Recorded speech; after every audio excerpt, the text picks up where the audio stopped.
Hello and welcome to Learning Organization Maturity. What drives L&D impact and finding your breakthrough moment?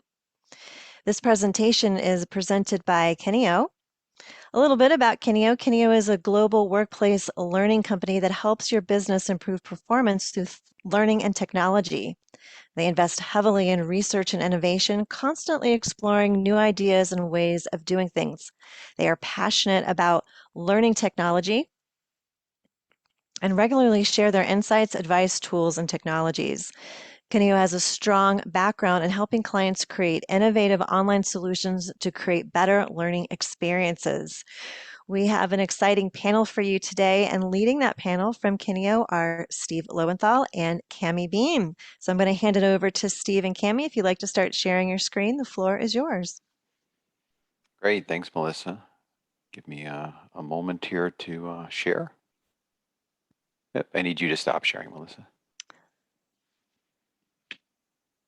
Thank you. Cami, if you want to introduce yourself while you get things sharing. While I get things sorted here. Excellent. Hi, everyone. I'm Cami Bean. I've been with Kineo for about 12 years. Steve and I started Kineo US in 2009. Long storied history with Kineo. And before that, I've been working in the e-learning business since the mid 90s, long before we called it e-learning. So we've kind of seen, I think between Steve and I, we have, 50 years of e-learning experience.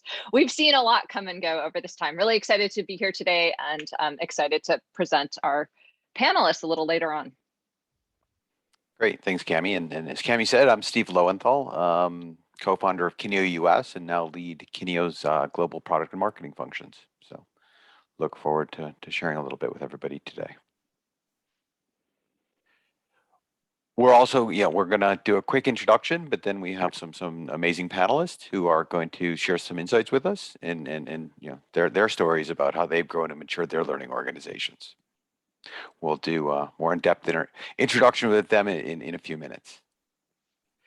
So just a quick view of the agenda. I'll start off by taking about 10 minutes to set some context. This will include reviewing some of the macro trends driving change in the market, reflecting on how those changes are impacting employee expectations and organizational needs. Then I'll introduce a model we've developed to characterize how organizations are navigating these changes. Then I'll turn the floor over to Cami and our panelists for them to share their organization's experiences and to answer your questions. So before we jump in, let's have a little warm up. And if I could just ask everybody to take 10 seconds and type into chat. What's the biggest change your L&D team has made in the last 5 years?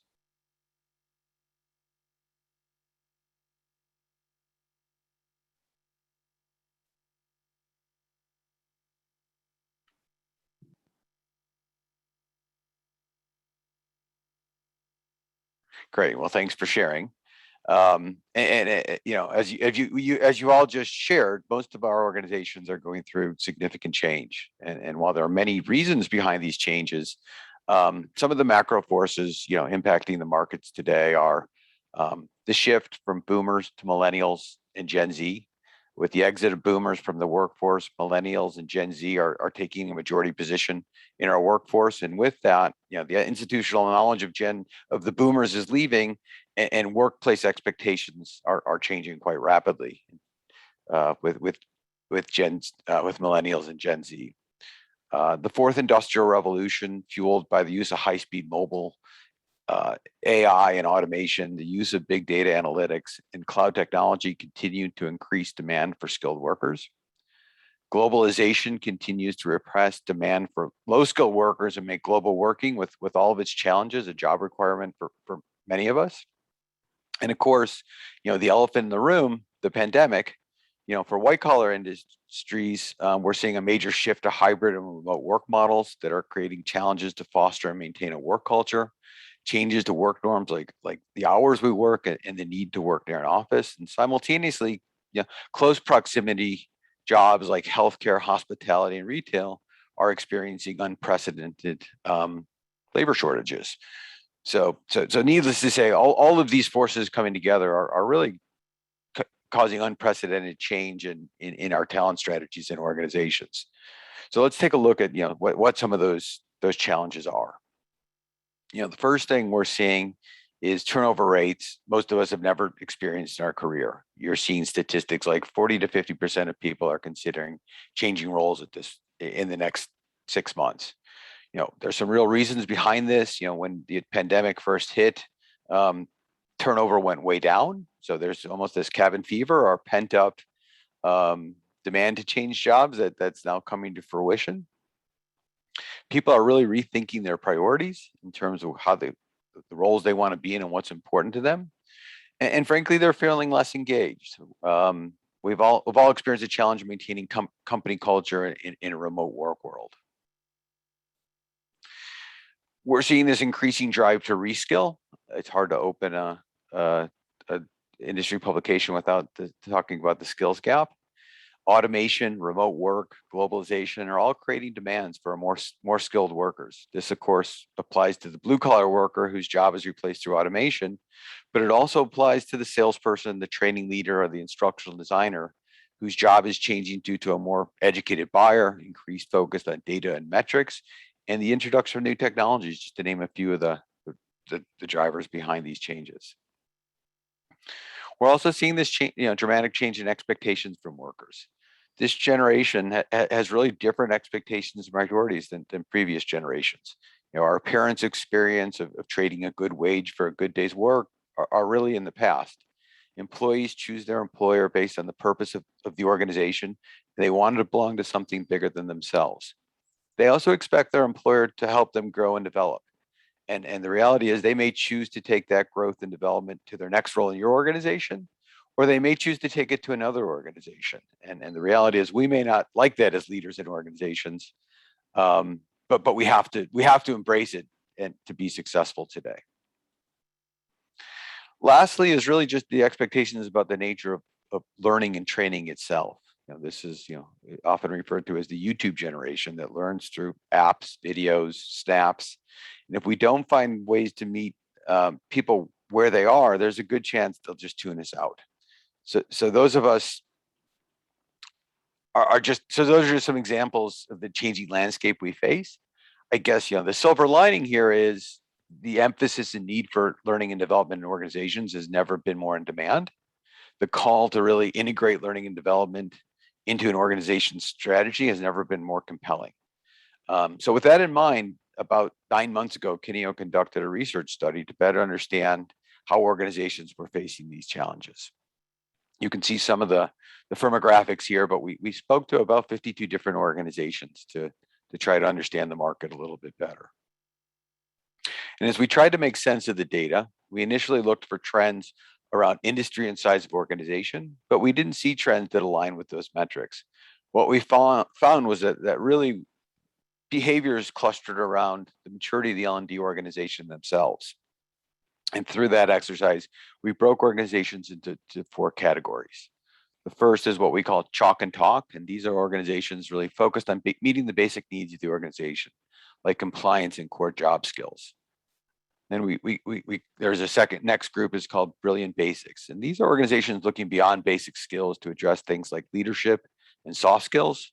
Digital delivery is starting to grow in importance, and there's increasing engagement with different business functions across the organization. Next, we have investors in people. These are organizations that are really focused on talent management, investing in next generation leaders. They're starting to really fully embrace digital, and they have close alignment with the business. And then finally, you have future gazers. These are organizations starting to move to a pull learning culture versus a push learning culture. They're experimenting with diverse learning methods like artificial intelligence and virtual reality. And digital is part of their long-term focus.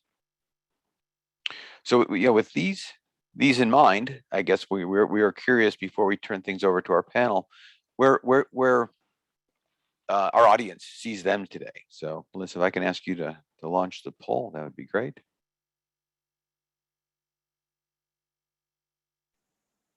And I think, Steve, this is Cami. One of the things you and I were talking about yesterday is that this really isn't a linear model.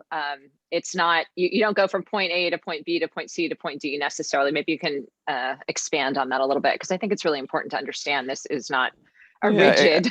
Yeah, we are talking about and trying to come up with the right language. I mean, I think it's a linear progression, which is the predominance of your activity can maybe fit into one of those, but it doesn't mean you aren't cherry picking across the different levels as an organization. So you could be focused on basic needs, but VR could be critical because confined space is something that confined space training, for example, is something that's critical to the safety in your organization. So you could be experimenting with VR in the context of one area, but the majority of your training is still focused on meeting core skills and compliance. So Yep. like Hey, most Steve, maturity months, could you guys go back one slide? Someone wanted to see that slide while answering the poll. Sorry. Yeah. I think, are you guys seeing the poll? I can't tell what you're seeing. Yep, I think we see the poll and the slide. Yep. Yeah, and about half of attendees have answered, but it's slowed down considerably. Yeah, why don't you go ahead and close? Okay, I'll share the results. Yeah, so interesting. It's a nice mix of people.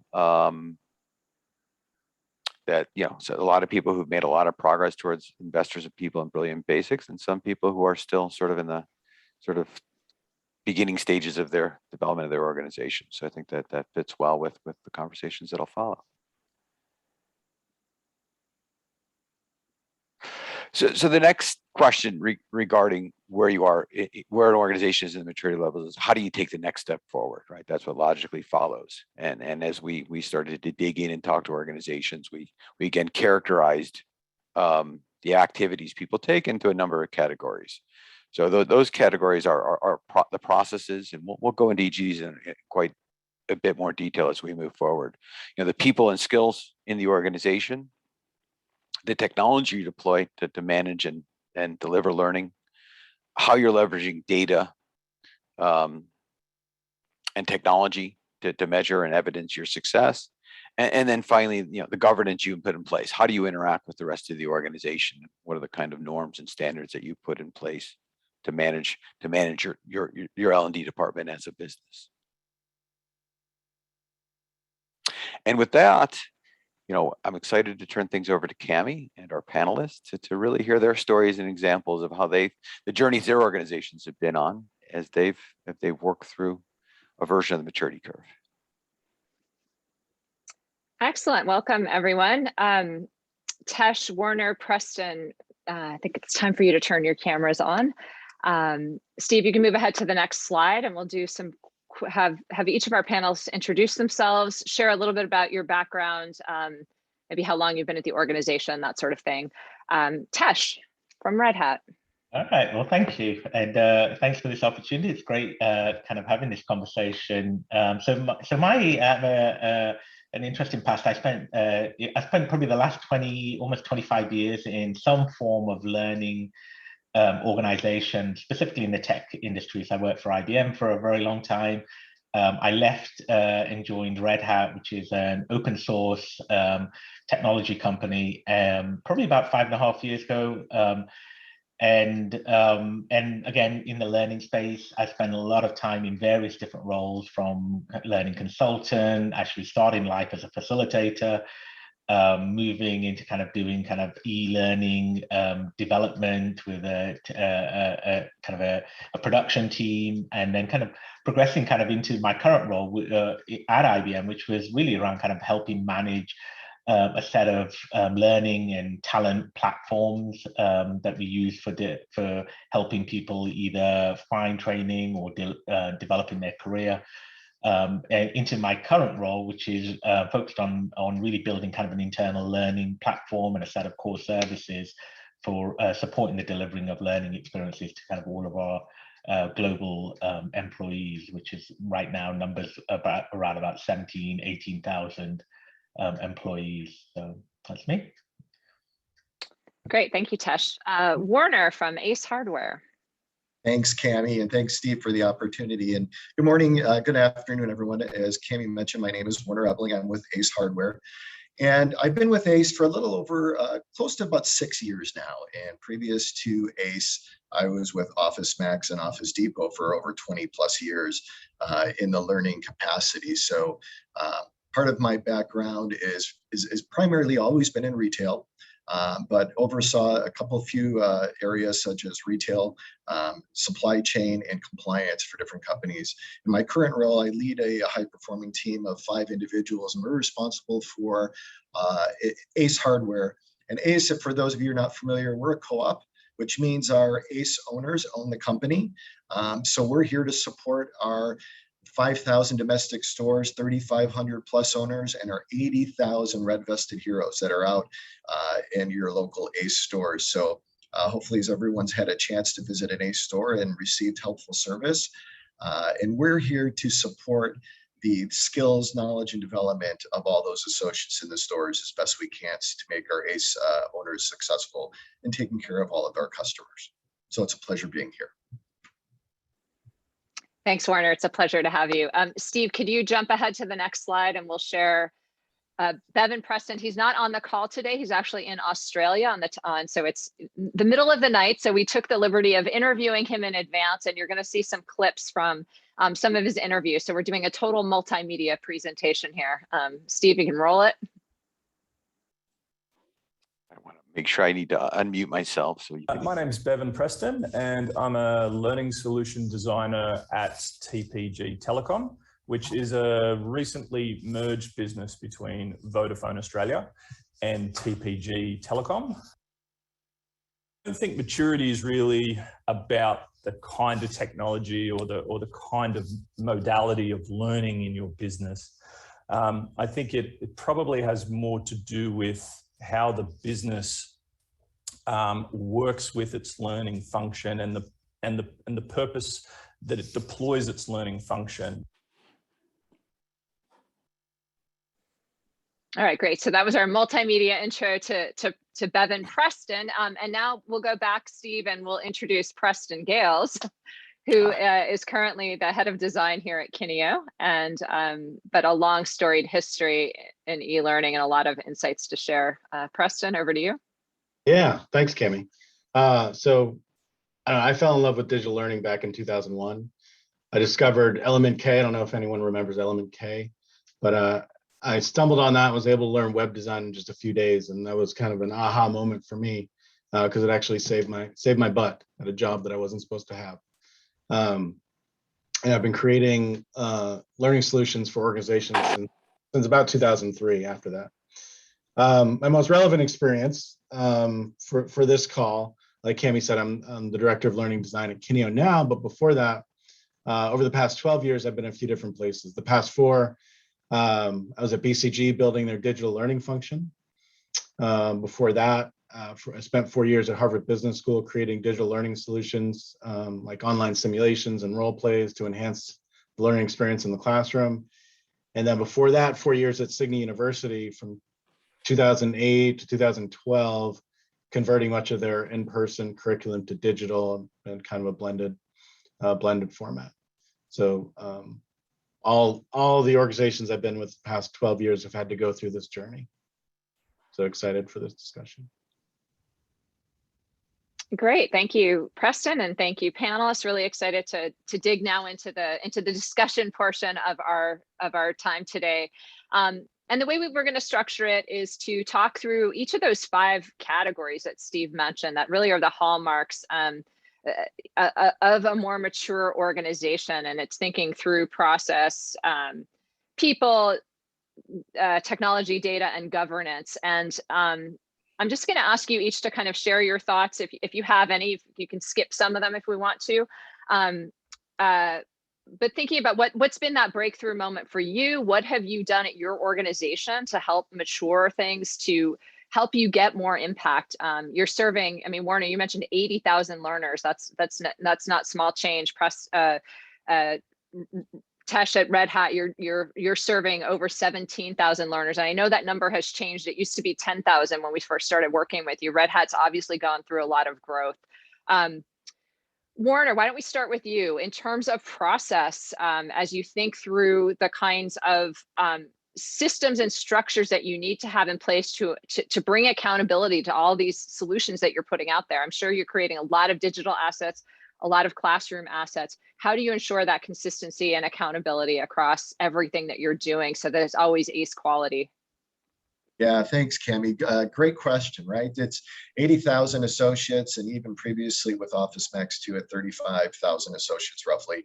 It's part of that is ensuring, and when we look at ACE and some of the challenges that we had, is we have a lot of great e-learning content out there. We have a lot of training that was available for our ACE associates and our retailers. And part of that is really taking it and how do you package it together to provide the right learning, skills, and knowledge at the right time for associates. So we took a couple of years back, we took a look at what really does it take to make best-in-class retailers? What is an associate? What are the key roles within a store environment? And how do we make sure that we're able to take the skills and knowledge that are needed to be effective in each one of those roles? And how do we package that together in a comprehensive learning curriculum that's blended and it's time bound to get those associates up to being helpful as quickly as possible? Because as we know, in a retail environment, your largest controllable expense is your payroll, right? So you need to make sure that information is targeted to what the associates need to know and what they need to be able to do. So we took a comprehensive approach, looked at the key roles, and we put together learning plans by role. So we worked with our best-in-class retailers that were doing things really well at that point. We did panel interviews, we did interviews with them, we went out and visited each of these locations. And what we did is we took a look at what does an associate or a sales associate or a manager, an owner need to do to be successful. And we took our curriculum and we mapped it to learning plans. And these learning plans are based on 3 different phases: onboarding, ongoing, and expert.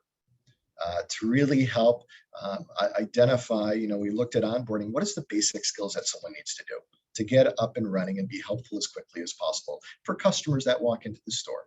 And then from there is that how do you get a little bit deeper and wider into their position? And then even after that point, then adding more curriculum and building on to become an expert where you can demonstrate this knowledge and skills. So putting together those learning plans by role helped organize and really define and get those new associates and existing associates up and running as quickly as possible to support them. So that was kind of the foundational structure. And as we take deeper dive into this, I don't want to give away too much information. As we start getting into more questions, we'll kind of unravel that, unpack it a little bit more.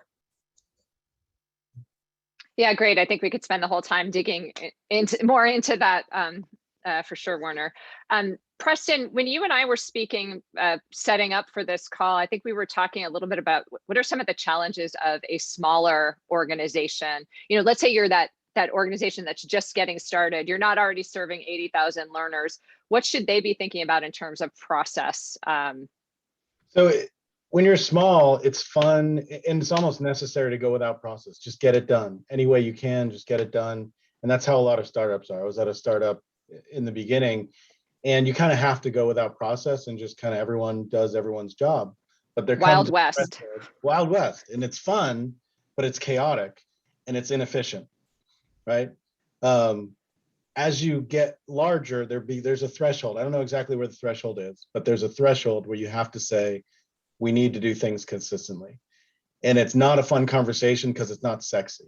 You're working with a lot of creative people and you put process and structure in front of them and they say, no, we're fine the way we are. But if you don't and you continue to grow without the structure and process, you fall over. You will. So essentially, process automates a lot of the operations that you do so you can work together effectively and focus on strategic thinking.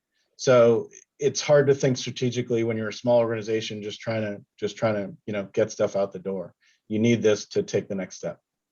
Yeah, you're focusing on those basics. So for those of you who are just at the beginning of this journey, take those words to heart, start thinking about how you can document these processes now. So in a year, when your organization has grown, you're not sort of caught with your proverbial pants down, I guess.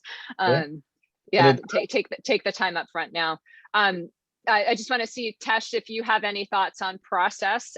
Obviously at Red Hat, you're a highly technical company. How have you tackled some of these things? Like, do you do new project intake forms? Do you have processes for SME reviews? Tell us about that. Yeah, no, listening to Preston made me smile a little bit. And as you alluded to earlier, like 5 years ago when I joined Red Hat, we were around an 8,000 people company. We're now around 18,000. And we have this ongoing kind of trajectory of growth around 20%. And you know, that thinking around kind of what's the threshold where you kind of go from kind of the startup mentality and the kind of the chaos of just getting stuff done because you don't have enough people to dedicate, or you're trying to deliver value to your customer, and process behind the scene doesn't always appear that way because that's not things that you actually deliver. That said, you know, in hindsight, there really isn't like a point where you're going to say, okay, today's the day because of the size that we've grown to that we need to start to document. And so I think looking back, it's something you do need to start to build the muscle of. And I think the judgment call is what's the right level of kind of process versus kind of innovation, because that's the flip side, isn't it? You know, when you're a growing company, a growing organization, you're figuring things out. And you want to have that fluidity of that, and you don't want to incarcerate everything in a process that then everyone now has to follow, because a lot of the problems that you're solving as a growing company you haven't encountered yet. That said, the flip side of it is if you don't start to kind of think about it, you don't start to develop that discipline, you don't start to think about, you know, the what's in it for me, for your team and your folks. And the what's in it for, I think, for our individuals, as I found, is that they're now answering the same questions that they were answering 5 years ago in some areas, because we haven't kind of put enough focus on kind of deciding on and then documenting a process. And there are different levels, you know. So, you know, kind of you asked around kind of on the project side. I feel we've done a very good job because we do build a lot of content in-house. And so that's made us focus on actually putting in a PM and a project management office function with some standards around how we take intake of new projects, like how we do regular updates or provide updates on kind of progress of those projects. So very mature there. But there's other areas where I'd say, you know, in terms of kind of, you know, I mentioned we also have a set of core services that we provide. So things like, for example, reporting for the rest of the organization, or some, you know, how many people have completed, enrolled in courses. And there's still, you know, areas of opportunity where, you know, yes, we've kind of provided some clarity of, well, how do, you know, for internal people who are looking for kind of those reports, how do they get to those reports? Built, you know, some process, but there's definitely more work to be done. And again, it's that, you know, trying to find that balance between kind of starting to document and allowing enough kind of space for things to continue to kind of develop and grow. So Yeah, that really segues nicely into our next topic, which is about really the people. So it's thinking out who is on your team, who is on that organization to help provide all these functions. You might start off, I think someone in chat said that they had a team of one, right? So one person trying to juggle all of these hats. As you grow and you start thinking about who you need to pull into your team, you know, there's someone maybe who's documenting those processes. Often that's somebody in project management, or, you know, instructional designers who have the skills and the chops to do what you need. You might be thinking about data analytics and, you know, the makeup of your team. Steve, let's go ahead and hear from Bevan Preston. He's got a clip here we can listen to, and then we'll come back to the live panelists. We actually have two parts to our learning team. We have a crew that is consulting and doing a lot of facilitated learning. I'm on the side of design, instructional design and technology. But in many cases, we're all in the same meetings where we're discussing learning requirements, and we're discussing how the two can work together. I think mature learning in a business is when you find it very easy to either blend or to move from one to the other. Yeah, so he's at TPG Telecom, which was Vodafone. It's a big organization in Australia. I think that's really interesting. He's talking about the kind of the consultants at the table who have that more strategic mindset.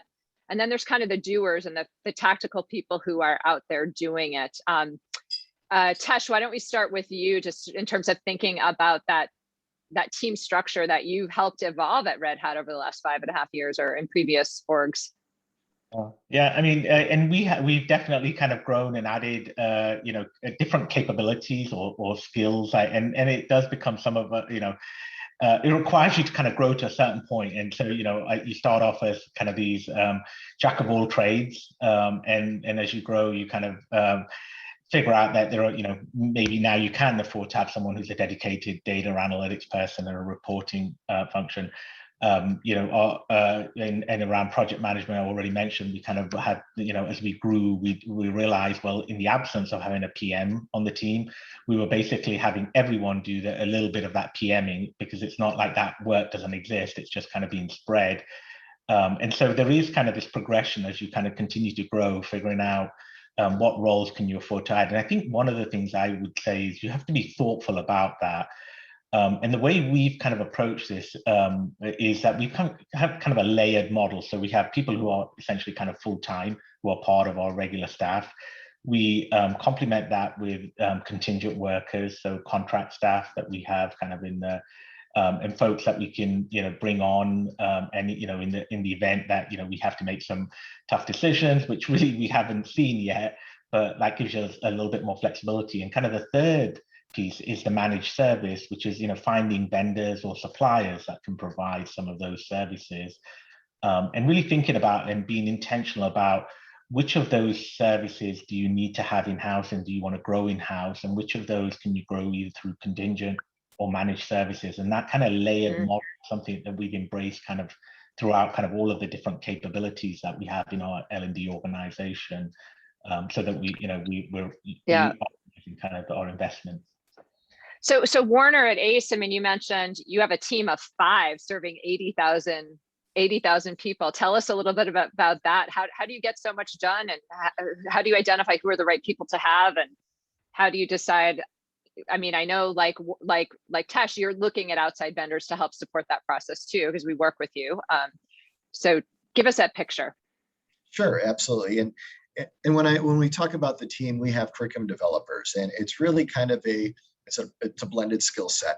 When you look at kind of our intake and the people that we look at, the skill we have is being really a consultant, be working with our business partners, our subject matter experts, and that could be from all different various departments. When there's a need that arises with training, we have built a great rapport with the team that we have a seat at the table. So when a new project kicks off, where there is a training request or something happening, my team has a seat at the table, and they're really there for discovery, right? To determine what are the training or the learning objectives that are necessary for this. So it's important that the skill set is being a consultant, able to build rapport, understand the needs of the business, and understand not only the needs of the subject matter expert or the stakeholder, but it's also then how does that translate into the needs of the retailer, right? The learner who's going to be consuming this training down the road. So it's important that they understand that.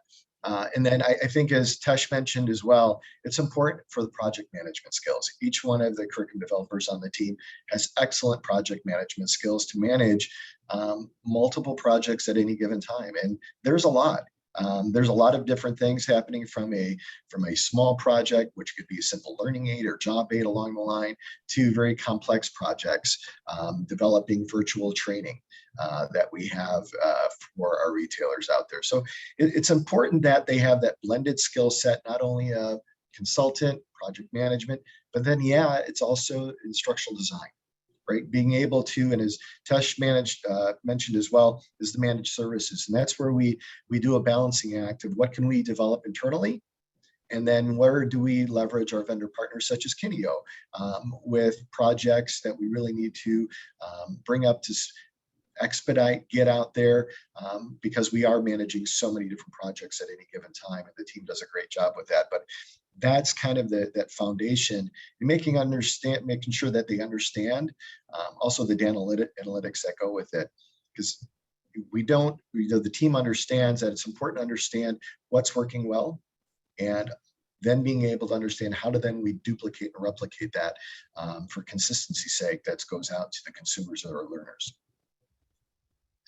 So it's a lot of hats that people need to wear. I mean, it's really interesting. You think, and Tesh, you kind of touched on that. There's a lot of hat wearing that starts, especially in a small team. You've got your one person shop, and then as organizations grow, there's still a lot of hat wearing, but often you see things start to specialize as you get farther down the line. Let's move ahead.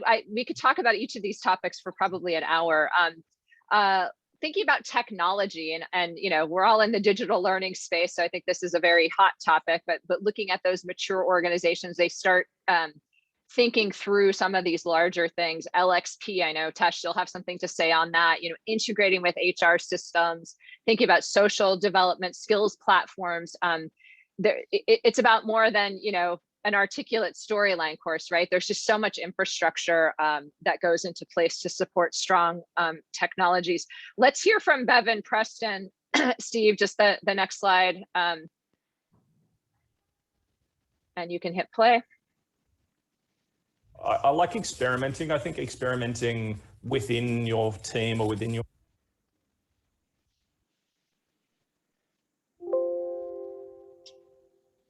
function is the safe way to try new technologies. And technologies, again, goes back to my point. It's not all about the nuts and bolts. It's not about things you strap onto your face. Sometimes the technologies are the user interfaces or the new pathways or journeys that you take people on in a system. Technology is great, but you know, is your business fully enabled to adopt it? Most of the time, it's not. And so I kind of have to always find the lowest common denominator approach to new technology. And that's normally why we tend to do very small experiments and then see if we can scale those experiments. Two nuggets in there that really stood out to me. There's that taking that experimental mindset, and then also that lowest common denominator. And Werner, you're dealing with a lot of different technology environments out there at ACE retail stores. You don't have control as a centralized L&D organization to say everyone has to have this. Talk about some of those challenges for you with technology, and how do you experiment in that environment? Yeah, Cami, that's a very good point. And, you know, once again, ACE is a co-op. So, you know, that's the beauty of having a co-op and being a small business owner, is that you have that ability to take care of your community and what's around you. What it also means is that they can have different systems. And so how we leverage technology is, yes, we have an LMS platform that meets the minimum requirements. So it's our learners, our retailers consume that information through our ACE Learning Place, which is our LMS system. So part of the challenge is having basic requirements. And I think Bevan mentioned it as well, is it's kind of lowest common denominator, and making sure that, yes, we'd like to do a lot of great advancements and a lot of great technology, but really it's focusing on the user experience and making sure that our LMS is sound, has got a great user interface. And we always try to think of the mindset is that you should not create a training program on how to use a training program or how to use an LMS. That's counterintuitive, right? Someone should be able to go in and be able to find what they need to consume as quickly as possible. So that's kind of one of our strengths with our LMS, is just user interface and leveraging also the learners as input teams and getting feedback from them along the way, which has helped us tremendously. The other thing then is looking at the way that we approach e-learning or any kind of modality, and really focusing on trying to keep it bite-sized, micro, because when you're looking at a fast-paced environment in retail, people don't have time to sit down for 30 minutes, 40 minutes and consume a training course. It's a micro-learning. It tends to be a sweet spot for us, where it's one objective, 5 minutes or less, being able to take training before or after a shift, and being able to learn that one thing and then apply it back on the sales floor. So it's important that we start with there, and then taking a look at what are the needs of the business and how do we integrate things slowly but effectively, such as mobile and other ways that learners can consume the training data. Yeah, I think for you, Werner, it's really key to tie back the technology back to what you had first talked about, and going out and getting best practices and figuring out what stores actually need and what's working. There's so much that's contextual. Tesh, talk to us about LXP and the technology you use it at Red Hat, and how are you using that to mature the learning function and better support your learners?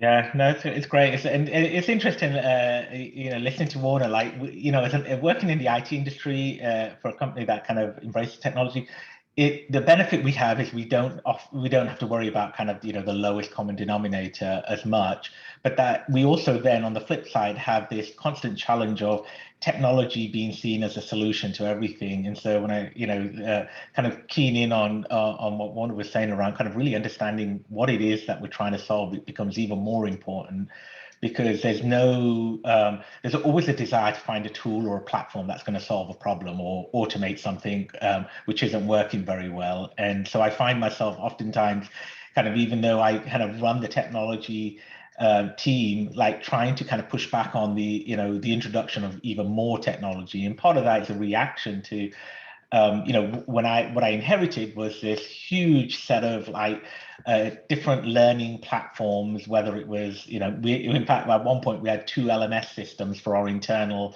employees. And so over the period of the last few years, we've been consolidating that down. We had 2 video streaming platforms, and really kind of getting clear on, what is it that we're trying to solve? So focusing on the problem part before kind of finding a solution, and trying to slow down that kind of drive towards, buying more content libraries or buying other tools. And also, I think that part, around kind of that user experience is something that we've increasingly focused energy on, because I think focusing on doing simple things well is what generates value, and not necessarily adding more and more options to the mix that haven't really been integrated very well. And so that's been kind of our journey. And coming back to, so the part that the LXP, and the reason that we actually invested in building our own LXP was for this purpose of bringing all of that disparate tools and platforms together to simplify kind of the learner experience. And so we're still on that journey. Our project is still kind of an ongoing development project, but we've made huge strides in that, and in collaboration with having a robust LMS system behind the scenes, it's kind of really helped us to kind of, bring all of that together and simplify it, and also say, try to start really ebb the flow of just adding more platforms for the sake of, adding another shiny new object to our mix. I was waiting for someone to say shiny new object. That would be the bingo point of today.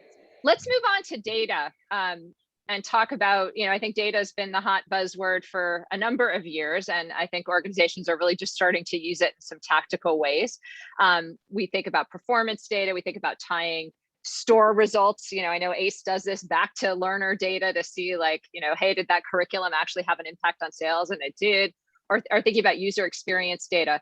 Preston, I'll start with you and just get your thoughts on data and how, how is that part of this maturation journey?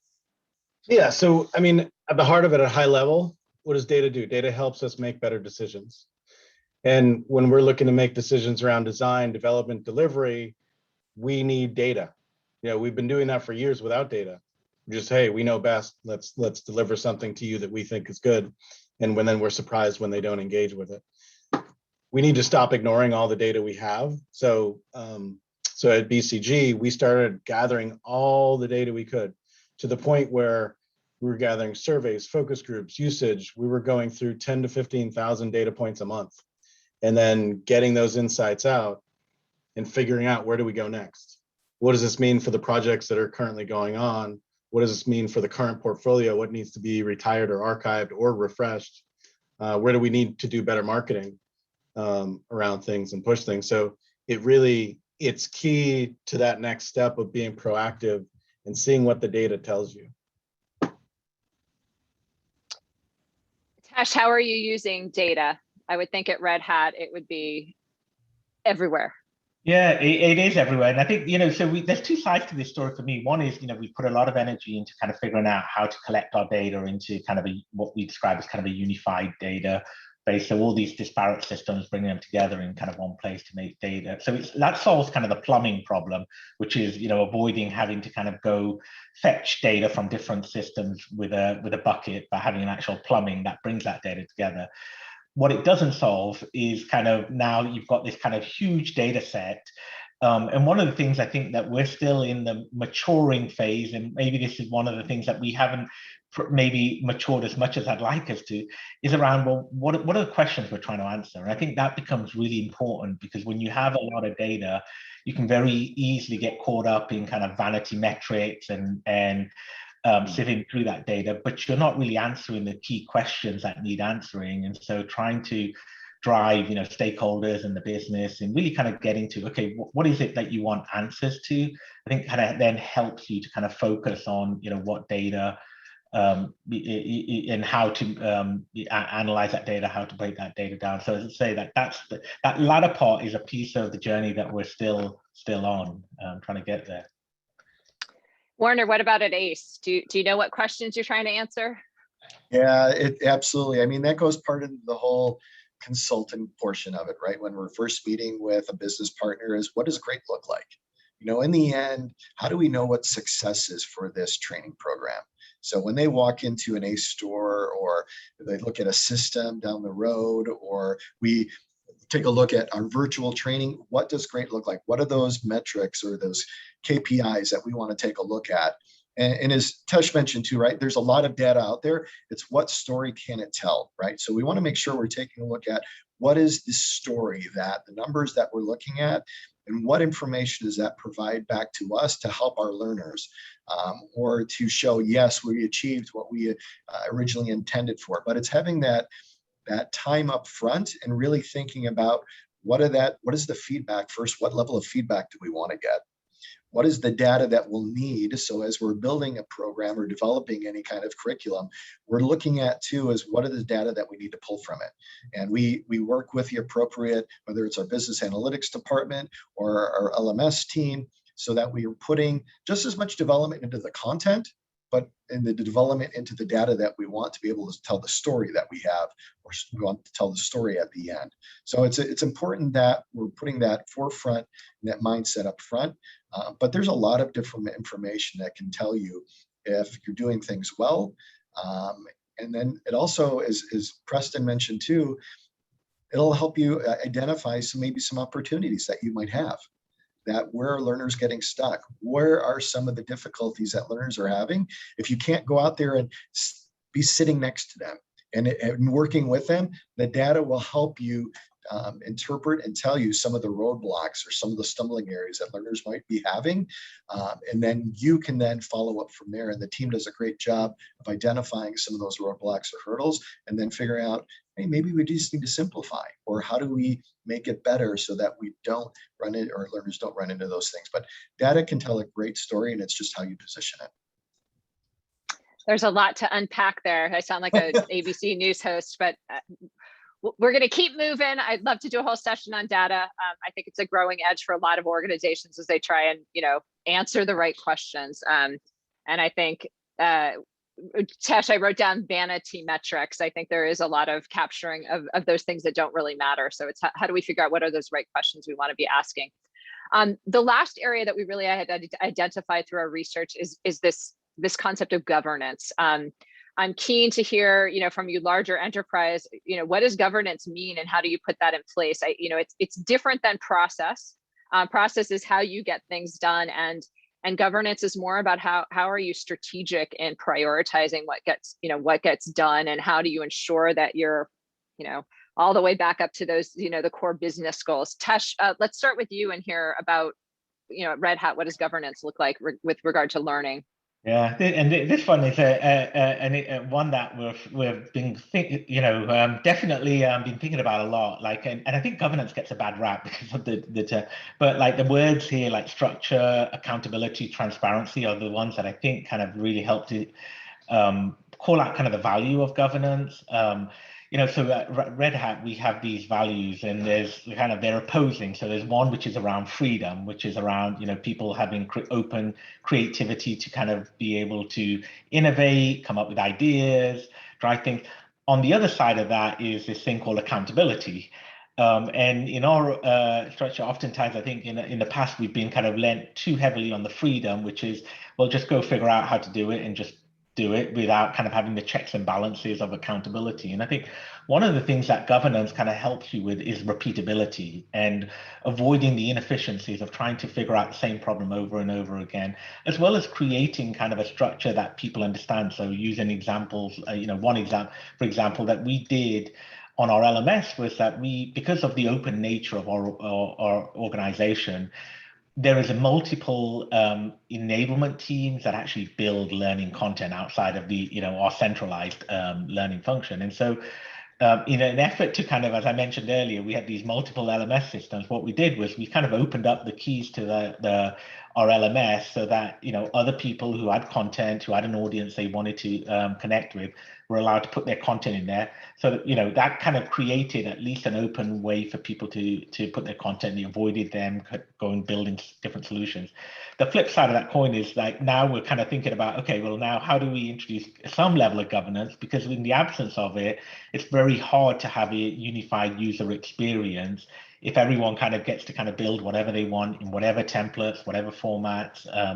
And so that's just one of many examples where kind of, having governance and starting to grow towards it. And again, it's similar to what we talked about earlier. As you mature and grow, there really isn't a point where you need to kind of, you're going to get triggered to say, okay, now we need to have governance. And so I think with different kind of aspects of your L&D function, you have to start to think about which needs governance and starting to build some of that in now to start to build some of that muscle early. So, Warner, in the ACE environment, you have all these stores out there that are their own owners and they own you, right? Can you put governance in place in an environment like that? What does that look like? It's a blessing and a curse. To the point of the blessing is being an ACE owner, right? And having that availability and that freedom to run your business based on the community.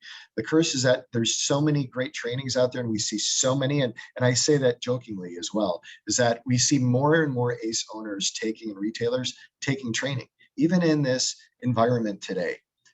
When you think training might be down, we've seen more training be completed than ever before. And I think to the point of making sure that I want to talk on 2 points. So governance first from a team standpoint is, we have to have SOPs and we have to have standards in place. And part of this is making sure we have visibility and transparency to our business partners. If there's a modality and there's a training solution that we're coming up with, making sure they understand how long it takes to develop it. And then all the different components or steps that are needed to develop that project in place, because there are so many multiple projects that are happening at any given time. So it's important to have that governance, visibility, and accountability, but partnership with your business partner. And then as far as a governance from learning plans and curriculum that we have out to our retailers, we work with our retailers hand in hand. We get the input from them. We don't just create training out in this ivory tower where the corporate office is. We work and partner with our retailers to make sure that we develop the right solutions for them. So when we do that, we also pilot. I mean, part of the governance is we pilot with our retailers. We get feedback from them on what's working, what's not working, and we make those changes and we adapt. So then when we roll things out, it's retail ready for them. And we run into very few, if any, edits or things down the road. Sure, we can always make things better, but in having that governance and that partnership with our retailers, things run a lot smoother and more effectively. Preston, how have you seen governance enacted or evolved in large organizations? And I'm going to give you about a minute just to wrap us up on this topic so we have time for Q&A, because I do see some Q&A questions coming in. So what I've seen in a few organizations is L&D going from, so there's a couple different levels of governance. There's one where the L&D function and work is coming to you. The next level is the L&D is not a function over here. It's part of the business. It's part of the conversations driving the business needs, and it's being proactive. So for me, what I've seen is the highest level of governance is you go from a tactical reactive solutions where people are coming to you asking for things to strategic proactive solutions where you're going to business saying, hey, I know you're going to need this next year. We're going to start training your people on this because the business is going to need a bunch of people with, analytics knowledge. So being part of those business conversations, being part of that forecasting, and then coming to the table. So we called it seat at the table to help drive those decisions. And you even had an acronym. Yeah, seat at the table. SSAT. Yeah, that was what we called it when we eventually went from beginning just an L&D function to, okay, now we're helping make decisions, and this is when we can have all the people upskilled on analytics, and this is when we can do it. And the business really partnered to saw it as a value and not just another function.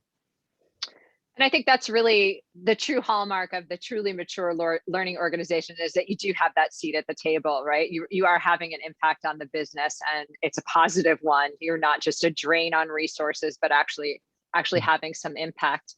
I want to open it up to Q&A questions right now. This has been a great discussion, and as I've said, I think we can dig into each of these topics in greater detail in a whole session. So thank you for your insights and sharing all of this. Genevieve had asked a question about, I think, Tesh, this is while you were talking about governance, but it's really, and I think Warner, you could speak to this as well. It's how do you maintain that consistency and alignment throughout the organization? Warner, you mentioned SOPs. What does that look like? Is it style guides? Is it documentation that I've seen organizations, we've helped organizations create an e-learning style guide that's everything from what instructional text should say all the way down to button shapes and colors. What does that look like in other organizations? Yeah, I can take that one first. So, it's twofold, right? With our business partners, yeah, it's understanding how we go to market as far as developing training, understand our process and the timing that goes in. So when they have a clear understanding of that, it's built into project plans, right? So we have a clearly defined, because yes, training is one component of rolling out projects that we have in retail.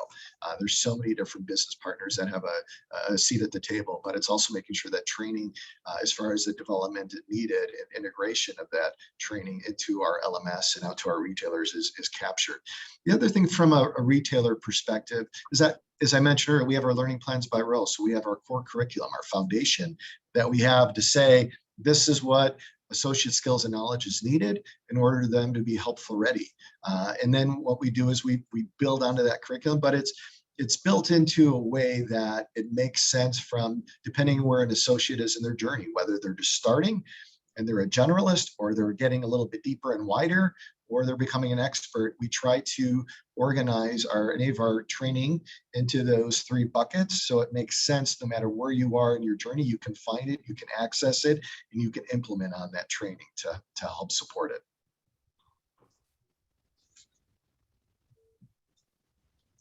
Excellent. Tesh, do you have any deeper insights on that? I think Warner did a great job. The only one thing I'd add is that, there's so many aspects of, consistency. Whether it's, about obviously the look and feel of your content, it's about like the platform that people experience, it's how you take on projects. I think the important thing is to kind of pick your battles and because there's this constant tension between kind of having creativity and this openness and trying to be, drive kind of consistency for the benefit of having, a unified experience for our customers and our users. And I think we've kind of taken them on kind of one after another based on kind of where we are as an organization. Like, as I mentioned, we started around like, let's just reduce the number of systems that we have in play. And so that was one level of kind of, getting the various different players at the table. And we've continued to do that by ensuring like everyone kind of that is a stakeholder in there is identified and actually has a voice in that and influencing through that, so that they feel like it's not something that's being pushed to them, but that that we're centrally kind of making all the decisions, but that we're bringing them into a conversation and kind of having a discussion and explaining kind of the value of why consistency matters for those different elements as we've kind of matured as an organization. Great. Well, thank you, everyone. Steve, do you want to wrap us up? I think we're right at time here. I'd hoped we had more time for questions, but there was so much discussion. So thank you to all of our panelists for joining today. Steve? Well, put me in the spot. Yeah, not much to add. I think it was great. Thank you, everybody, for your participation. Obviously, we could, I think you've said it a bunch of times, Cami, each of those topics could be a webinar unto their own and a discussion. And we certainly encourage you to join our LinkedIn group as a place where we can continue those discussions, or reach out to any of us individually. All right. So with that, we are at time. So thank you. Thanks, everyone.